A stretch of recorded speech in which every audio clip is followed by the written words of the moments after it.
Si è svolto presso il caffè letterario Luigi Pirandello al piazzale Caos di Agrigento, nella vicina casa natale del premio Nobel, un partecipato evento culturale organizzato dal Centro Pierpaolo Pasolini di Agrigento. L'evento, denominato Si torna a casa prima o poi, ha visto protagonisti due agrigentini che vivono da tempo al nord: Vincent Navarra, che ha presentato il suo cortometraggio Il rumore del silenzio, e Giovanni Accardo, che ha illustrato i contenuti del suo libro Il diavolo d'estate.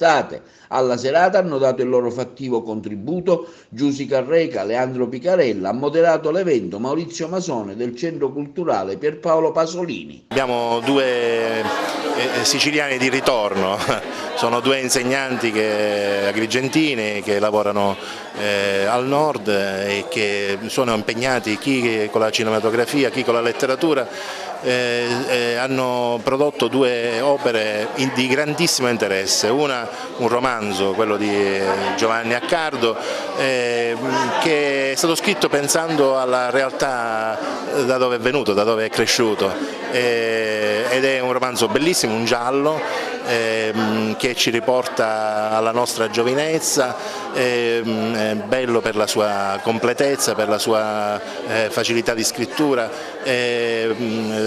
bello veramente, e quindi non solo lo consigliamo, ma speriamo stasera anche di avere con lui un dialogo. L'altro Vincent Navarra, che ha invece fatto un esperimento, ha voluto, diciamo, riportare in un cortometraggio alcune opere di Hopper, dandogli non solo vita ma dandogli anche un dialogo, quindi è un corto di grande interesse anche dal punto di vista sperimentale, e speriamo che possa essere gradito. Presento il mio romanzo che si intitola Il diavolo d'estate, un romanzo ambientato in un paesino della provincia di Agrigento nel 1978, un anno particolarmente significativo perché è l'anno del sequestro e della morte di Aldo Moro, quindi è un romanzo che fa riferimento alla grande storia che in quel momento attraversa l'Italia, ma anche alla piccola storia di una comunità chiusa nei suoi riti ancestrali e nelle credenze popolari. Il protagonista è un giovane che si sente molto stretto in questa realtà, molto appassionato di politica,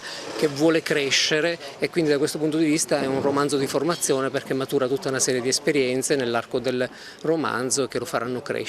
Qualcosa di autobiografico?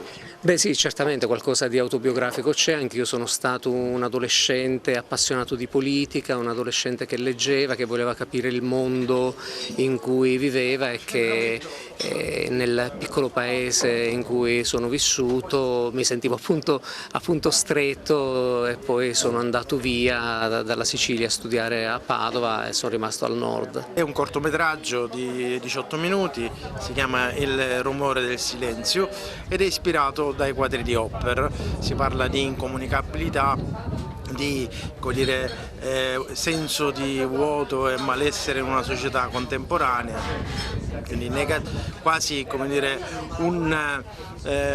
un'attualizzazione di quello che era il pensiero hopperiano, che è un artista degli anni 40. Ecco, chi lo vede che sensazioni vi scaturisce?